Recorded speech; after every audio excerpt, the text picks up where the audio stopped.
আসসালামু আলাইকুম। Dream budget friendly two ডিবিএফটির পক্ষ থেকে আপনাদের সবাইকে স্বাগত জানাচ্ছি। আমি নোমান রাজু। আপনারা যারা এতদিন ধরে অনেক বেশি চিন্তিত ছিলেন যে কবে ইন্ডিয়ান মেডিকেল ভিসা স্বাভাবিক হবে বা অন্যান্য ভিসা, তবে আপাতত অন্যান্য যে ভিসাগুলো রয়েছে সেগুলো নিয়ে এই মুহূর্তে কোনো সুখবর নেই। তো যারা ট্যুরিস্ট ভিসায় যেতে চান তাদের জন্য এই ভিডিওটি না, আমি ভিডিওর শুরুতেই জানিয়ে দিলাম। তাহলে আজকের ভিডিওটি কাদের জন্য? মূলত ইন্ডিয়ান মেডিকেল ভিসার জন্য যারা এতদিন অপেক্ষা করেছিলেন, এই ভিডিওটি আজকে তাদের জন্যই। তো ভিডিওতে আজকে যেটি আমি বলবো সেটি হচ্ছে কলকাতার একজন সাংবাদিক আপনার একটি নিউজ করেছে, যেটা আসলে কলকাতার ব্যবসাতে অনেক বেশি ধস হয়েছে। যে বাংলাদেশ থেকে আপনার প্রত্যেক বছর প্রায় 36 লক্ষ ট্যুরিস্ট বা ভ্রমণকারী যারা হচ্ছে ইন্ডিয়াতে যায়, এখানে মেডিকেল ভিসা রয়েছে, ট্যুরিস্ট ভিসা রয়েছে বা বিজনেস ভিসা রয়েছে, এই ধরনের অনেকগুলো ভিসাতে তারা যেত। তো গত 5 আগস্ট 2024-এর পর থেকে ভিসা নিতে যখন কঠিন করা হয়েছে এবং ট্যুরিস্ট ভিসা বন্ধ করে দেওয়া হয়েছে, তার পরবর্তীতে আপনার এই সংখ্যাটা একদম শূন্যের কোটায় নেমে গিয়েছে।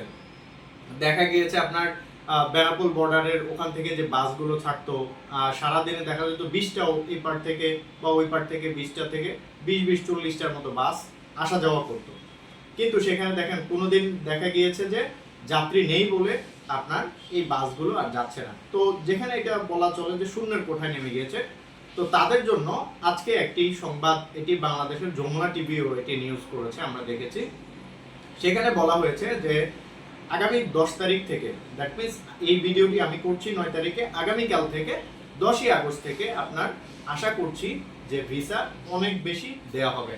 তো আমরা এটি বলতে পারি ভিসা দেওয়া হবে মানে স্লটও বাড়বে, আর স্লট বাড়লেই তো ভিসা দিতে পারবে। যেখানে যদি আপনার 2000 স্লট যদি ছাড়ে বা 3000 স্লট ছাড়ে ডেইলি, সেখান থেকে তো আপনি ভিসা বাড়াতে পারবেন। কিন্তু যদি স্লট কম ছাড়ে তাহলে সেই ক্ষেত্রে সাধারণ মানুষ যারা রয়েছে তাদের আসলে ভিসা পাওয়াটা একটু কঠিন হয়ে যাবে, আমরা যারা মধ্যবিত্ত রয়েছে বা যারা নিম্ন মধ্যবিত্ত রয়েছে তাদের জন্য। তো আমরা আসলে আশাবাদী যে আগামীকাল থেকে বা আগামী 10ই আগস্ট থেকে, 10ই আগস্ট 2025 সেখান থেকে ইন্ডিয়ান মেডিকেল ভিসা আগের থেকে বাড়িয়ে দেওয়া হবে। এটি আসলে আপনাদের জন্য একটি সুখবর। তো আশা করছি যে এইভাবেই মনে করেন হচ্ছে আস্তে আস্তে অন্যান্য যে ভিসাগুলো রয়েছে সেগুলো সহজ করা হবে, এইটুকু আমরা আশাবাদী। কারণ বাংলাদেশে এই মুহূর্তে কোনো সমস্যা হচ্ছে না এবং দেখা গিয়েছে যে আপনার এখন আর কোনো আপনার এই যে ঝামেলাগুলোর জন্য তারা বলতো যে বাংলাদেশের নিরাপত্তাহীনতা বা অন্যান্য আরও যে সমস্যাগুলো রয়েছে, তো আশা করছি বাংলাদেশেও এই ধরনের কোনো সমস্যা নেই।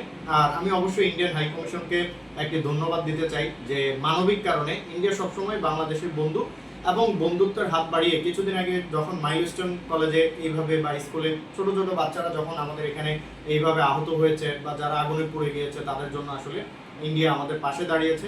তো আমি সবসময় বলবো ভারত এবং বাংলাদেশ প্রতিবেশী রাষ্ট্র এবং দুজনেই দুজনের ভালো বন্ধু।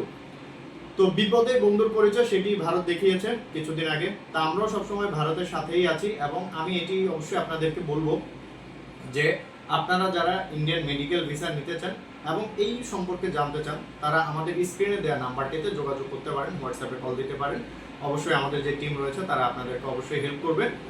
আর পরবর্তী কোনো আপডেট আসলে অবশ্যই সেটি আমরা জানিয়ে দেব। যদি ট্যুরিস্ট ভিসা খোলা হয়ে থাকে বা অন্যান্য আরও কোনো কিছু আপডেট থাকে, অবশ্যই পরের ভিডিওতে আমরা জানিয়ে দেব।